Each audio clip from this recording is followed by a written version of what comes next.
¿Qué tal? Bueno, muy buenos días. Para mí es un gusto, por supuesto, y agradezco a las autoridades del instituto, a las autoridades del colegio de abogados que integro, y también, bueno, agradecerles a todos ustedes que un tema tan discutido, lo decía hace un rato María Eugenia Schmuck, tan discutido, pero que todavía le falta tanto, ¿no? Le falta tanto recorrer para poder llegar a lo que todos quien más, quien menos, o con algunas características distintas, acepta y apoya, tal cual es el reconocimiento del carácter de autónomos de los municipios en la provincia de Santa Fe. Dicho esto, también resulta destacable el formato de esta convocatoria en cuanto a que al constituir un conversatorio que no tiene, digamos, una presión o un antecedente a lo mejor inmediato de una reforma constitucional en ciernes, como suele ocurrir cuando se discute el tema de autonomía en la provincia de Santa Fe, realmente, bueno, es un valor agregado porque permite mayor libertad, permite la posibilidad de que coexistan en un mismo ámbito distintas visiones, no solamente de lo jurídico, como sería propio de este colegio, sino también desde lo urbanístico, desde lo político, desde lo sociológico y también desde lo económico. Dicho esto, eh, todos conocemos, los que estamos acá presentes, que los municipios, por sus antecedentes históricos, por su base territorial, base sociológica, por su función ya aceptada de constituir esa primera trinchera, ¿sí? en receptar y tratar de resolver los problemas de la ciudadanía. Todos sabemos que su condición de ente autónomo es una condición necesaria, es una condición que, si bien sufrió una serie de avatares, ¿no? en su declaración como tal, o su reconocimiento como tal, eh, tuvo a partir de la reforma del 94 una merecida consagración que no eliminó las polémicas al respecto, pero sí sentó las bases para que ya la discusión, bueno, tomara otro cariz, otros caminos. Vamos al título. Recién, bueno, vos leías el título de Financiar la autonomía, y es una pregunta, lo de trade-off entre constitucionalidad y eficiencia. Es decir, cuando hablamos de trade-off, estamos hablando de que existen dos o más objetivos y que en principio no se pueden lograr todos a la vez.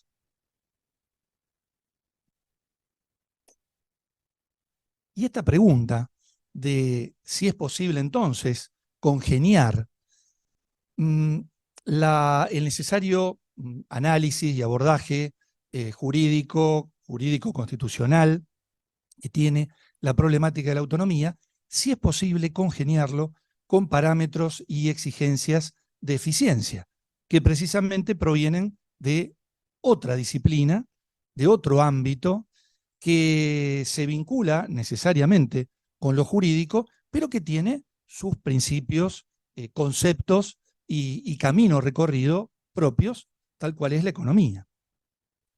Nosotros siempre decimos que en las finanzas públicas, y puntualmente también en el derecho financiero, como el derecho de la actividad financiera pública, precisamente confluyen, ¿no? Tanto lo jurídico como también los aspectos económicos, políticos, sociológicos, técnicos. Acá hay presentes más de un alumno o exalumno, exalumna mío, así que saben de lo que estoy hablando y de los autores que estoy en definitiva citando, que en otra oportunidad lo haremos de manera más amplia. Pero digo, en ese ámbito de posible conflicto, la autonomía municipal es un terreno donde precisamente confluyen estos aspectos. Es un terreno donde muchas veces se oponen, ¿sí?, las visiones de estos aspectos, y vamos a tratar, porque no lo vamos a resolver hoy, pero vamos a tratar de llegar a alguna primera conclusión en cuanto a si es posible congeniarlos, si es posible que la respuesta tal vez sea la prevalencia de un aspecto sobre otro, o tal vez directamente que tanto la economía, a partir del principio de eficiencia, o el derecho, a partir de la exigencia de la constitucionalidad, bueno, reemplacen unos a otros. Bueno, empezamos por la constitucionalidad muy brevemente. Se va a referir también desde el punto de vista eminentemente jurídico y lo va a hacer como suele hacerlo, y digamos, estoy hablando del doctor Revilla, lo he seguido tanto en cursos, en los cuales yo he sido alumno, como también en jornadas comunes. Digo, el aspecto jurídico es por todos conocido. Eh, la autonomía como estatus declarado recién a partir de la reforma de 1994, le encontramos en el artículo 123 de nuestra Constitución reformada, pero también hay un camino que se ha recorrido después de esa reforma del 94, a través de distintas jurisprudencias generada por la Corte, que tiene generalmente como disparador conflictos de naturaleza tributaria. Algunos, no necesariamente tributarias, pero sí la mayoría. Digo algunos, no necesariamente tributarias, como por ejemplo un fallo del 2020 referido, que nos toca a los santafesinos muy de cerca, el referido a la Asociación de Personal Municipal de las Colonias contra FESTRAM, que marcó algo que, bueno, era prácticamente, es decir, un secreto a voces, pero sí, una necesidad que no siempre estaba planteada de manera explícita, y esto es que la Constitución de Santa Fe debe ser reformada en cuanto a receptar esa autonomía ya prevista a nivel nacional. Entonces, digo, la jurisprudencia ha abordado, establecido distintos parámetros, e interpretado, por supuesto, ese artículo 123 que sentó nuevas reglas de juego. Y precisamente, si hablamos de reglas de juego, ya es una terminología que es un poco más amigable, más cercana a abordajes económicos, ¿no? Porque cuando hablamos de economía del sector público, hablamos de finanzas públicas desde un punto de vista económico, vamos a observar que en materia de autonomía es posible identificar distintos principios. Y esos principios son muy básicos, son muy lógicos, inclusive intuitivamente próximos, y son los principios de subsidiariedad, en cuanto a que si un nivel estatal inferior se encuentra en mejores condiciones de brindar un servicio, debe brindarlo, debe brindarlo. El principio de correspondencia, un principio fundamental para este análisis económico de una futura declaración de autonomía, que consiste en algo tan lógico como lograr un máximo nivel de proximidad entre quien presta el servicio y quien lo financia y quien lo recibe, es decir, quien se beneficia de ese servicio. Esto, que parece algo tan obvio, no siempre se da. Tenemos un ejemplo de manual, a lo largo del tiempo se ha convertido en eso, en un ejemplo ya prácticamente de manual, que es el caso de la salud en la ciudad de Rosario, donde prácticamente implica un 30% del presupuesto municipal, y estoy hablando de Rosario, porque por ejemplo en Santa Fe, creo, si mal no recuerdo, no supera el 2%. Digo, Santa Fe capital. Y 5 minutos. Ay, me ha pasado la vida tan rápido. Bueno, ni empecé todavía. Digo, y ese principio de correspondencia en la prestación de servicios de salud en la ciudad de Rosario no se verifica, no se verifica, porque se financia bien, con tasas, recurso propio, se financia con lo recibido en concepto de coparticipación, pero beneficia no solamente a los habitantes, a los residentes de la ciudad, sino también a, bueno, los habitantes de toda la región. Hay que buscar una solución. Esa solución es la declaración de autonomía y en realidad hay otros pasos que había en el medio, pero los voy sorteando a partir de la tarjeta amarilla que me acaban de sacar. Sí, por eso yo sé que viene la roja dentro de un rato.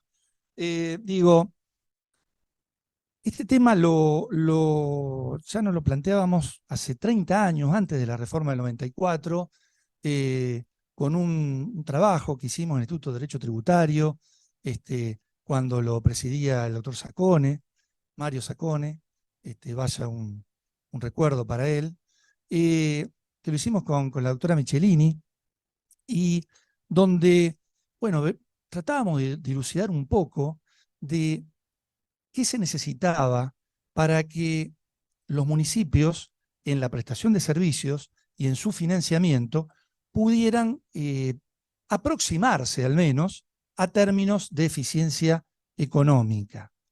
Para ello había algo fundamental, que en ese momento no existía, que era una declaración constitucional de autonomía. En ese momento entendíamos que era un paso fundamental.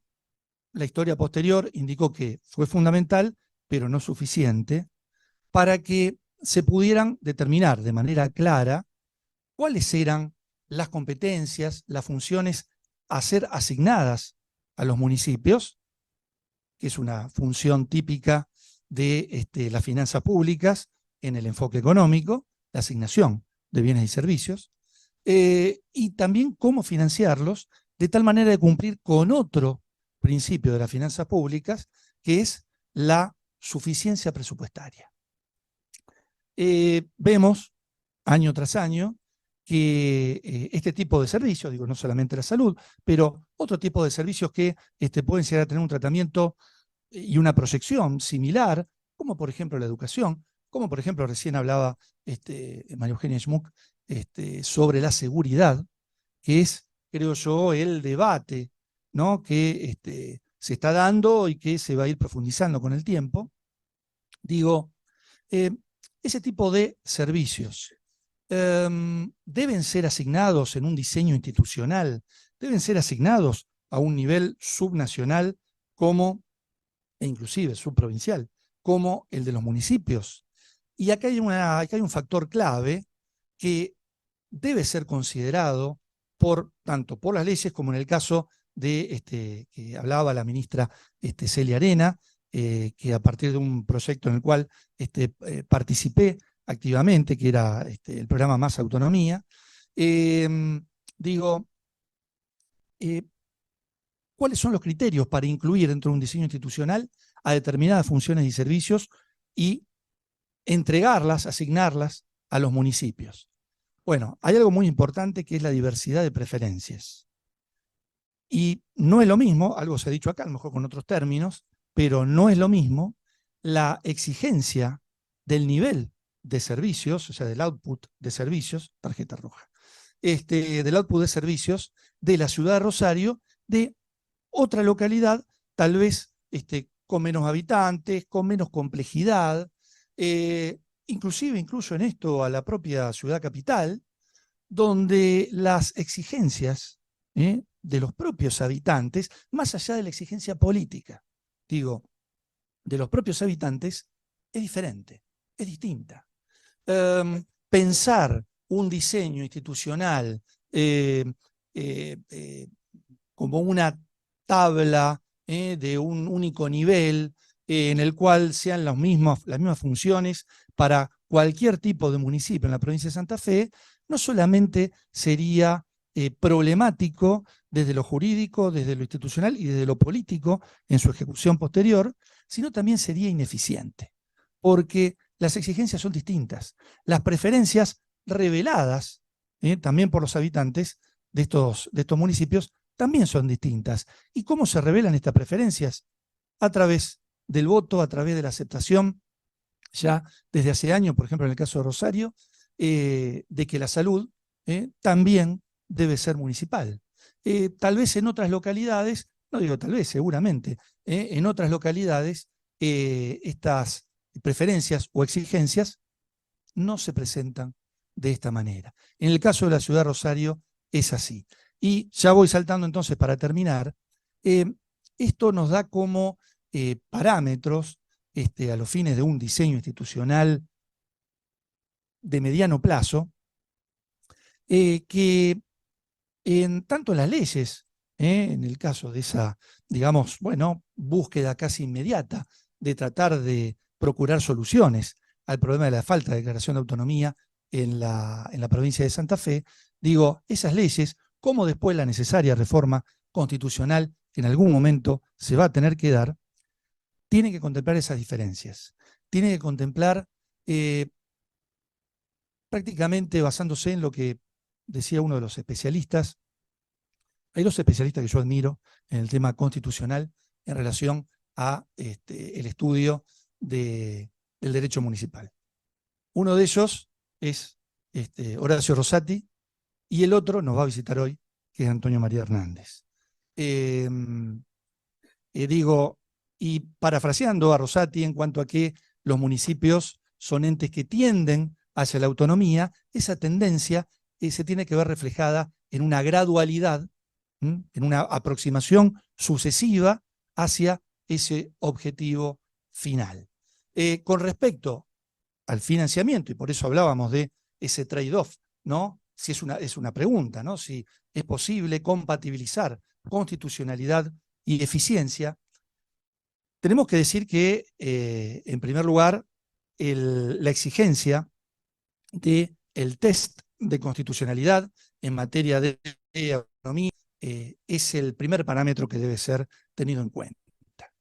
No solamente por una cuestión de, digamos, hacer efectiva esa jerarquía normativa que tiene la Constitución en su cúspide, sino también porque la actividad financiera del Estado y en definitiva la actividad financiera de los municipios tiene que tener como finalidad hacer efectivas las instituciones, en este caso la autonomía municipal, y hacer efectivos los derechos que surgen precisamente de ese estatus institucional. Y, sin perjuicio de ello, deben compatibilizarse también, desde el punto de vista normativo, parámetros de eficiencia que tienen que ver con el reconocimiento de determinados recursos que garanticen la suficiencia presupuestaria, pero teniendo en cuenta siempre que no todo tipo de recursos es eficientemente creado, aplicado, regulado, percibido, administrado por los municipios. Dejo esto último y con esto me voy, que es tal vez lo más, no sé si disruptivo. En su momento en el programa Más Autonomía Provincial lo planteé, no fue receptado en la norma, pero sigue siendo una idea que entiendo necesaria. Lo conversábamos recién, hace un rato en el break. Entiendo que el primer recurso que está en la fila, ¿no?, a la hora de un futuro diseño autonómico municipal, tiene que ser la posibilidad directamente de transferir el impuesto inmobiliario a los municipios, en algo parecido a lo que se ha hecho hasta ahora. No se transfirió la potestad, sí la competencia, pero a los fines prácticos es bastante parecido, en relación a las patentes, como ustedes saben, que hoy prácticamente la totalidad de la patente automotor en la provincia de Santa Fe está en cabeza de los municipios. El próximo, para mí, es el impuesto inmobiliario, es el más fácil y es el que eficientemente no tendría objeciones en ese sentido. Perdón por lo rápido, me voy expulsado porque me pasé del minuto final, pero bueno, me voy expulsado tratando de por lo menos haberles transmitido algo. Muchísimas gracias.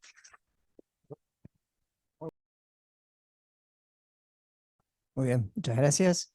Gracias a las autoridades del instituto por la invitación, al doctor Más Vélez por hacerse al costado y así no. Más Varela. Perdón. Es que Más Vélez lo conozco de allá de la UBA y tengo más trato. Al doctor Más Varela. Y quería compartir esta pequeña exposición con ustedes de un tema que es muy actual, que es el alcance de las facultades territoriales del municipio al momento de cobrar sus tributos. Hay dos cosas o dos temas sobre los cuales damos por sentado la autonomía municipal, y que esa autonomía municipal, como dijo recién el doctor Mas Varela, tiene que ser lo más amplia posible, y que esa autonomía municipal requiere de recursos. Sin tesoro no hay gobierno, decía Alberdi. Sin plata esa autonomía no va a poder ser efectiva, no va a poder ser real. Y que en un sistema federal como el nuestro debemos tratar de ser lo más claros posibles en fijar el alcance de las potestades de cada nivel de gobierno. Esa autonomía municipal con 2.500 municipios haciendo su propia vida nos sometería a un manicomio tributario que no nos serviría como país. Y eso tenemos que tener mucho cuidado en tratar de evitarlo.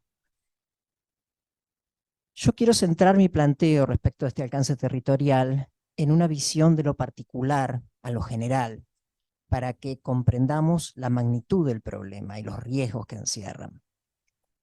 Por eso me encantaría empezar con una pregunta, que si ustedes son los asesores, y acá no estamos hablando en especial de Rosario, puse el nombre para que fuera algo más cercano, pero si ustedes fueran los asesores de Rosario y el intendente de Rosario que quisiera prestar el servicio de alumbrado, barrido y limpieza en el municipio vecino, en Villa Constitución, ¿ustedes piensan que eso sería posible? Bueno, ya les veo la cara que todos me dicen que no, por supuesto, porque ¿qué estaría haciendo el municipio de Rosario en este caso? Y estaría invadiendo otra jurisdicción. Es impensable que un municipio despliegue su facultad, en este caso de prestar un servicio, sobre el territorio de otro municipio. No puede invadir el territorio de otro municipio. Bueno, vamos a hacer una variante. Vamos a suponer que en Villa Constitución ese servicio de alumbrado, barrido y limpieza se presta, pero no se cobra, porque hay una exención, porque no se lograba. Entonces va a quedar una base imponible remanente, va a quedar una riqueza que Villa Constitución no graba. Entonces, ¿qué dice el intendente de Rosario? Bueno, acá podemos hacer una salvedad. Aquellos vecinos de Rosario, los que tengan inmuebles en Rosario, a los que Rosario le preste el servicio de alumbrado, barrido y limpieza, y simultáneamente tengan un inmueble en Villa Constitución, a los que también se le presta el servicio de alumbrado, barrido y limpieza, pero no pagan, entonces Rosario les va a cobrar. ¿Por qué les va a cobrar? Por el alumbrado, barrido y limpieza de Rosario y por el alumbrado, barrido y limpieza de Villa Constitución, en el cual no pagan. También, no podría Rosario, como dice ahí al final, acrecentar su base imponible, acrecentar su riqueza. ¿Por qué? Porque Rosario solo presta el servicio dentro de su territorio y cobra por ese servicio, por esa riqueza a la cual le presta el servicio dentro de su territorio. La regla general en materia de tributación local es el sustento territorial, el límite territorial. Las provincias y los municipios, y ahora vamos con lo que yo le decía acá a nuestro coordinador, que es el fuelle de mi presentación, así que acá gradúeme todo lo que sea necesario.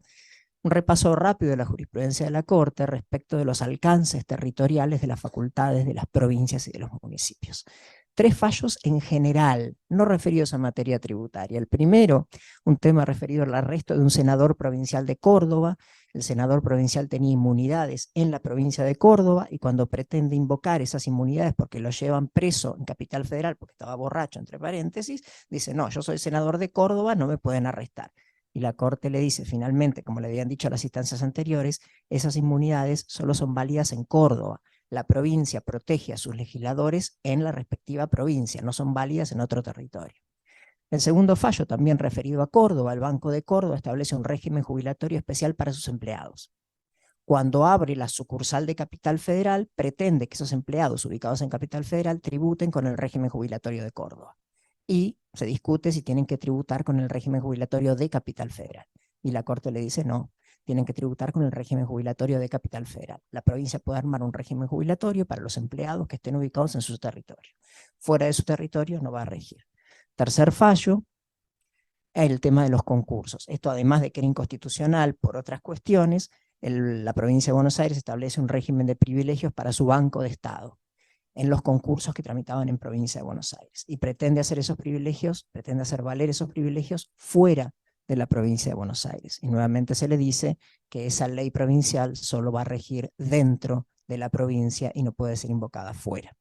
Estos principios generales los bajamos a materia tributaria, y en materia tributaria, si nosotros prestamos atención, todos los tributos tienen sustento territorial. Desde el viejo impuesto a las ventas, Simón Mataldi. Simón Mataldi es Bodegas y Viñedos La Rural, actualmente. Impuesto a las ventas de vino. La provincia de Buenos Aires quiere gravar la venta de vino que se celebra dentro de la provincia como la venta de vino fuera de la provincia. Y la Corte le dice, no, vos podés grabar la venta de vino dentro de la provincia. La venta de vino fuera de la provincia se excede de tus límites territoriales, no la podés alcanzar, estás invadiendo el comercio de otra provincia.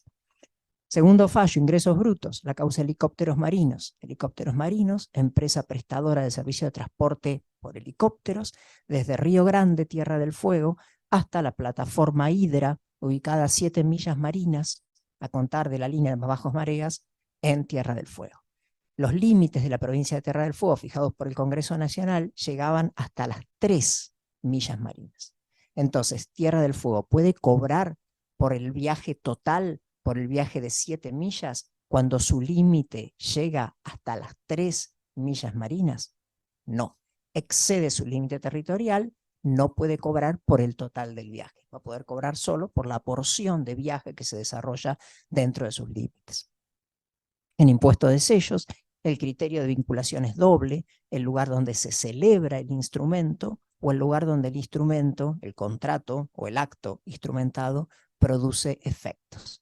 En materia de lugar de celebración, la causa telefónica de Argentina, una transferencia de fondo de comercio celebrada en Mendoza, Mendoza puede gravar el 100% de la riqueza transferida en ese fondo de comercio, aun cuando ciertos inmuebles que componían ese fondo de comercio estaban en la provincia de San Juan. ¿Por qué? Porque el acto se celebra en Mendoza y Mendoza es la que permite la transferencia de esa riqueza en su jurisdicción. Y un fallo muy reciente, creo que es de la semana pasada, 12/9 del 2023, Asociación de Bancos Privados contra Misiones, el lugar donde produce efectos, los fideicomisos financieros, la oferta de fideicomisos financieros, la oferta pública de fideicomisos financieros, hecha a todo el país desde Capital Federal. Misiones dice, pero un misionero se entera, y como se entera, entonces esa oferta pública para participar en estos fideicomisos financieros produce efectos en Misiones. Y la Corte le dice, no, la oferta pública que se realiza desde Capital Federal, que se registra en Capital Federal, que los folletos entran en Capital Federal, no produce efectos en Misiones por el hecho de que un misionero pueda enterarse de que esto va a, puede participar en este fideicomiso financiero. Ustedes van a decir, ¿cómo calculó la base imponible en Misiones en este caso? Bueno, tomó el total del país, 40 millones, dijo, bueno, los 40 millones, ¿cuántos son misioneros? No sé, 400.000, bueno, el total del fideicomiso financiero lo hago proporcional a la población de Misiones que se enteró de que existía esta oferta pública. Hoy, no sé, acá tengo que apuntar, perdón, estoy, ¿no? Vamos de nuevo. Esto me pasa por hablar mal de Misiones, ¿vieron? Me mandaron la maldición. Por ahí, acá puedes cambiarlo de ahí desde la compu. Dale, muchas gracias, perdón la molestia. Vamos a hablar bien de todo el mundo, así no pasa nada.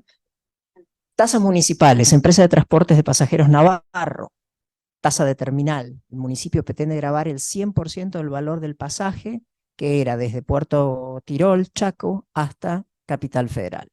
Y la Corte le dice, no, ese transporte interjurisdiccional excede el límite territorial del municipio. Solo puedes grabar la parte de actividad de transporte que se realiza dentro de tu eje. Impuesto a los automotores, problema muy actual que tenemos con algunas provincias que tienen un impuesto a los automotores muy bajo. Entonces, ¿qué hace la gente? Radica el automóvil ahí, pero lo guarda en otro lugar. ¿Qué dice el decreto de ley nacional? Toma un doble criterio de vinculación, lugar de registración o lugar de guarda, pero en ambos casos es territorial. O tengo que tener el registro de la propiedad automotor donde está inscrito el auto, o tengo que tener el lugar de guarda habitual de ese automóvil. Y último, ya saliendo de la obligación tributaria material de la obligación de pago, la facultad para trabar embargos. La provincia de Buenos Aires faculta a sus cobradores fiscales a trabar embargos sin autorización judicial. Cuando los cobradores fiscales de provincia de Buenos Aires quieren hacer valer esa facultad en otras provincias, la Corte le dice no. Esto promovido por la Asociación de Bancos, porque la Asociación de Bancos dice, cuando me llegan estos embargos para embargar cuentas que están ubicadas en otras provincias, ¿tengo que cumplir con este artículo 13 bis del Código Fiscal de la provincia? No, la provincia está excediendo sus facultades. Buenísimo. Me están apurando acá, me están metiendo presión. Entonces, ¿qué sucede hoy con la tasa de seguridad de higiene o el derecho de registro e inspección? Aquellos contribuyentes que tienen local en un municipio, pero desarrollan actividades en otros municipios sin tener local habilitado. El caso típico, el caso me parece paradigmático que disparó este tema fue Xerox. Xerox tenía, la que arregla fotocopiadoras y vende fotocopiadoras, tenía un único local habilitado en Vicente López, pero los técnicos de Xerox arreglaban fotocopiadoras en toda la provincia de Buenos Aires. Entonces Vicente López dice, todo lo que cobran estos técnicos en toda la provincia de Buenos Aires va para mí. ¿Por qué? Porque yo soy el único local habilitado en la provincia de Buenos Aires. Absorbo la base imponible de todos los demás municipios que no pueden cobrar la tasa porque no tienen local habilitado. ¿Y qué tenemos? Y estamos en la misma situación. El municipio está expandiendo sus facultades más allá de su territorio. Está cobrando por un servicio de control de seguridad y higiene al personal de Xerox que se desplazó a 300, 400 kilómetros de distancia a otro municipio en el cual Vicente López no puede prestar su actividad de control de seguridad e higiene.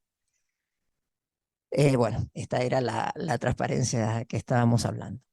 Está incurriendo en un exceso territorial de sus facultades. Es una actividad y una riqueza ajena a sus límites. Y ahora sí, pasamos. Y esto, además, nos plantea el problema que, en el caso de Xerox, Vicente López decía que le cobro a todos los demás municipios de la provincia de Buenos Aires cuando el técnico va a San Isidro, a Trenquelauquen, a Villegas. Pero ¿qué pasa si ese técnico va a otra provincia?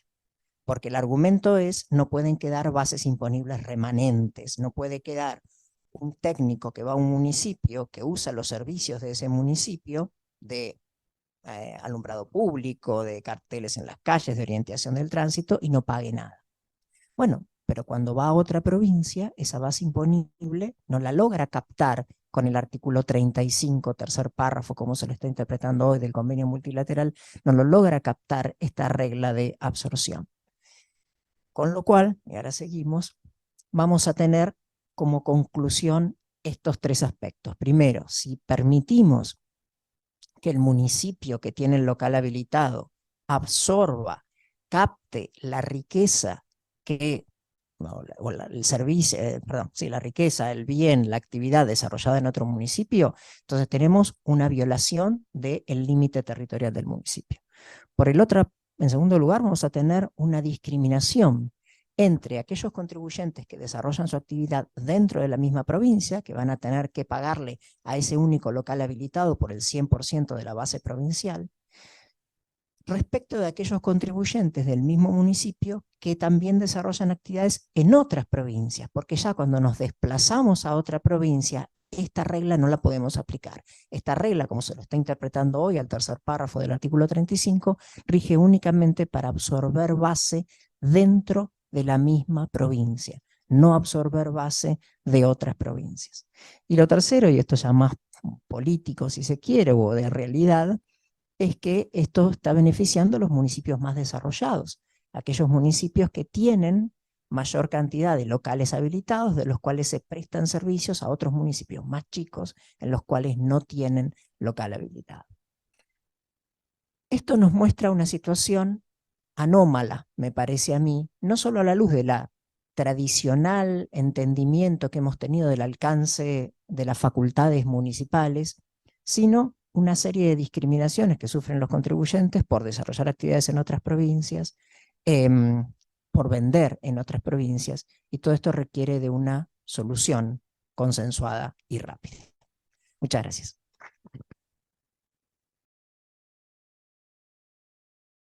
Bueno, muchas gracias por la presentación, gracias al Colegio de Abogados por esta invitación y específicamente al ente interno que nos ha invitado.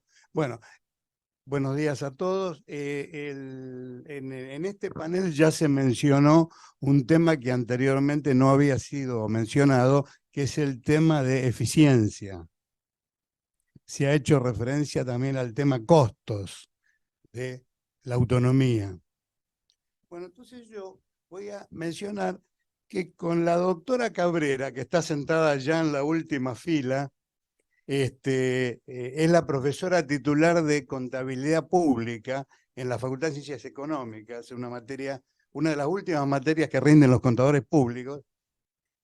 Bueno, escribimos un artículo que salió en diciembre del 2015, en la revista del Consejo de Ciencias Económicas de la provincia de Santa Fe, y que a ustedes les van a repartir alguna fotocopia si quieren, y eventualmente me avisaron que se puede mandar por mail. Empiezo de este artículo por el final.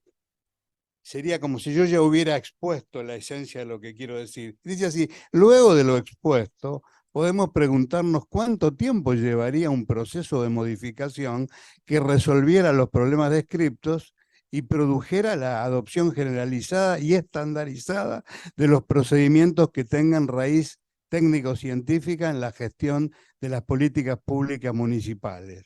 Y se contesta, en algunos casos solo hace falta una última etapa de reformas para alcanzar tal condiciones. En otros casos extremos hay situaciones completamente anómalas que podrían calificarse de tierra arrasada. Y otros municipios están en una situación intermedia. Bueno, el caso de Rosario, que quizá el que más nos preocupa a nosotros, es el de que ya está en una situación avanzada.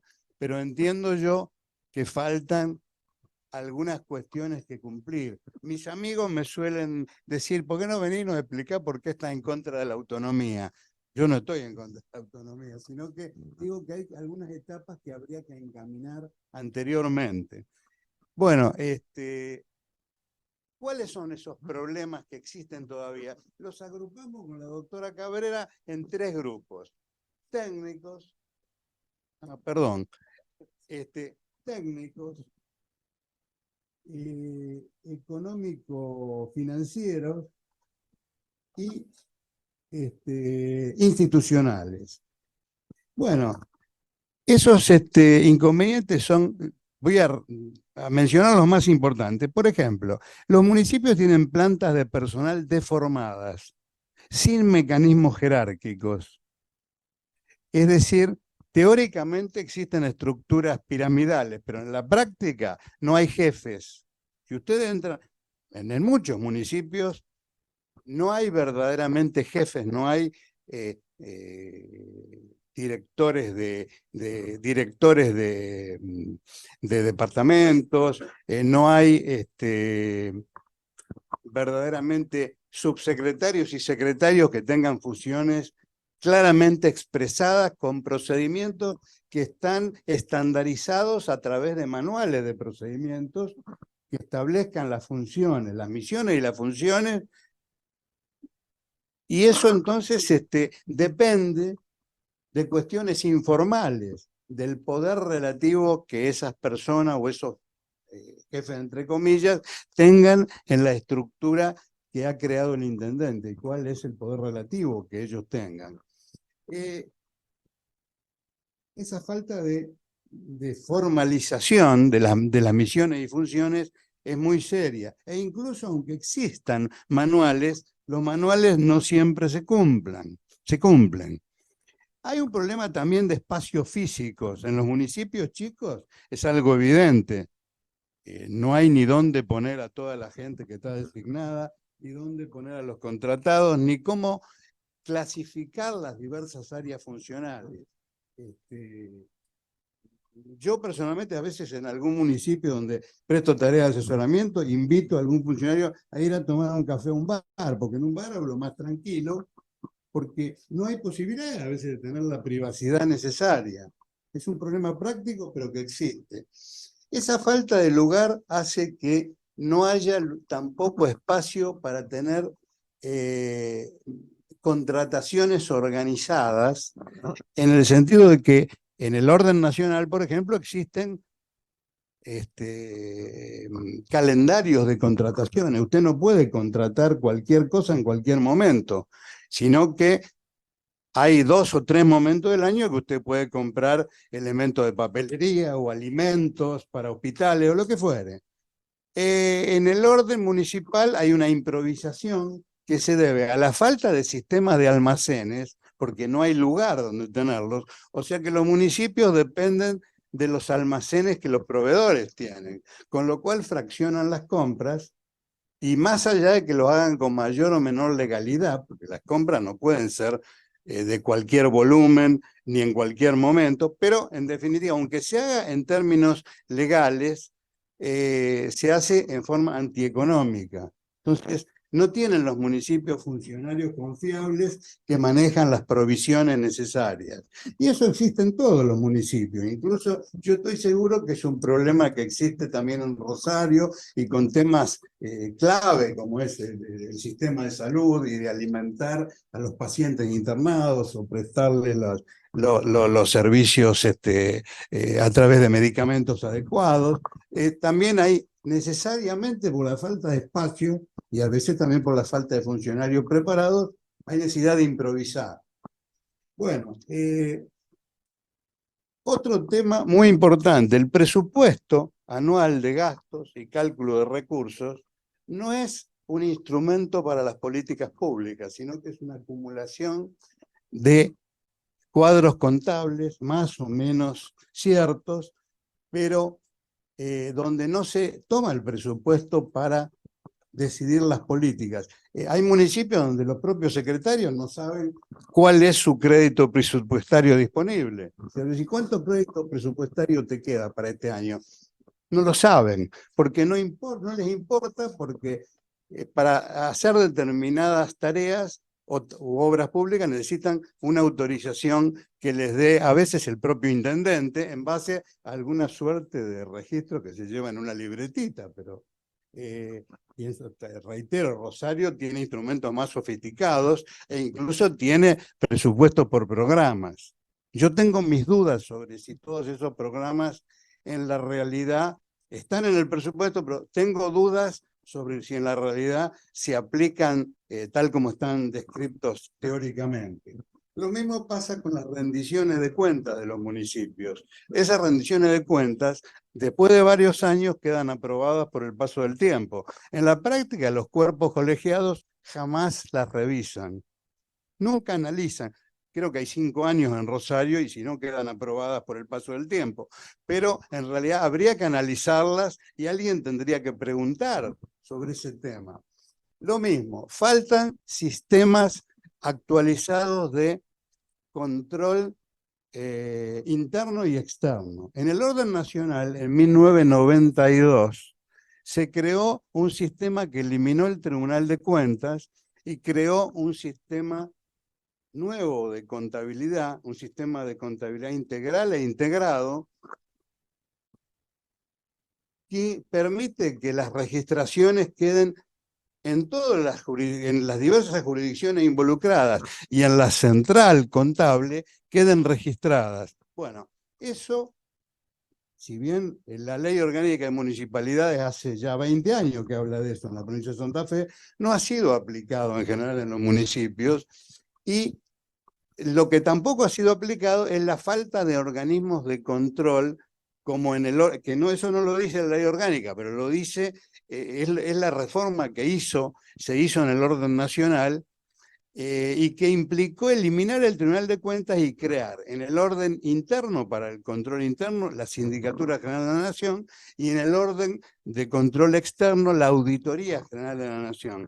Entonces, el control no es solo legal y formal, eso hay que hacerlo y está muy bien que se haga, pero si solo hay un Tribunal de Cuentas, hay solo control de legalidad, en tanto que debe haber también algún organismo que haga evaluación económico-financiera de los programas presupuestarios y de los proyectos de inversión.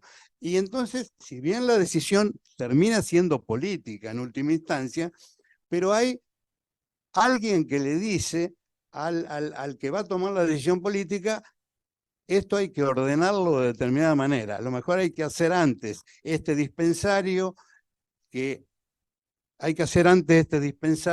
después este plan de pavimentación, y así ordenar los proyectos. Y lo mismo, ordenar la prioridad de los diversos temas presupuestarios. En el orden nacional, la reforma se hizo en 1992. La Municipalidad de Rosario cometió algo que sería un error muy bien intencionado, porque lo impulsaron dos abogados que son personas completamente irreprochables, con un criterio muy típico de abogados y también de algunos contadores que los asesoraron.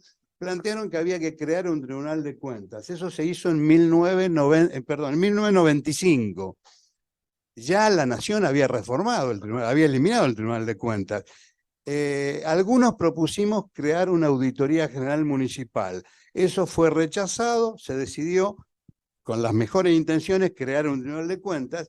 Y lo que a mí me llama la atención, que 30 años después casi, todavía existe el Tribunal de Cuentas, cuando debería ser reformado por un organismo más del tipo del que se creó en el orden nacional. Hay una cantidad de temas que yo pienso que deberían ser, por ejemplo, los que mencioné, que deberían ser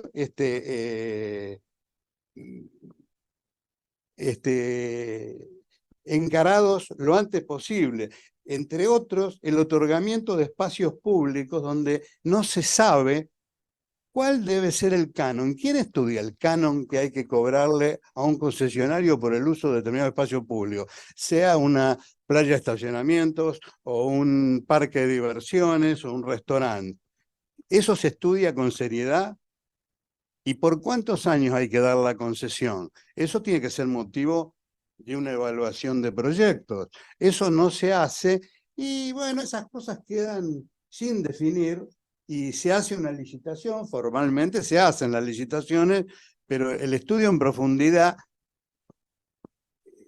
muy probablemente no se haga, y si se hace, el público no tiene acceso. Eso mismo pasa en cuanto a la calidad de las administraciones municipales. La Secretaría de Municipio y Comuna de la provincia tiene una opinión sobre cómo se desempeñan los diversos municipios. Sí, lo tiene, pero el público en general no tiene ningún acceso a eso. Tendría que haber acceso público a esas consideraciones y saber qué piensa, qué piensa la Secretaría de Municipio y Comuna de cómo se desenvuelve cada municipio. Bueno, yo podría agregar algunos temas más, pero en fin, creo que hay varias cosas que son bastante evidentes, pero en algunos casos, reitero, es tierra arrasada, no existe nada de lo que debería existir. En el caso de Rosario, que es quizá uno de los primeros municipios que debería resolverse el problema, tenemos esa situación de que estamos en medio camino, pero habría que encarar estos temas. Otra cosa que se resulta sorprendente, que en algún municipio no existe todavía un sistema de expedientes. En el municipio de San Lorenzo, cercano a Rosario, la administración que estuvo a cargo hasta el año 2007 no tenía expedientes, no había mesa de entradas.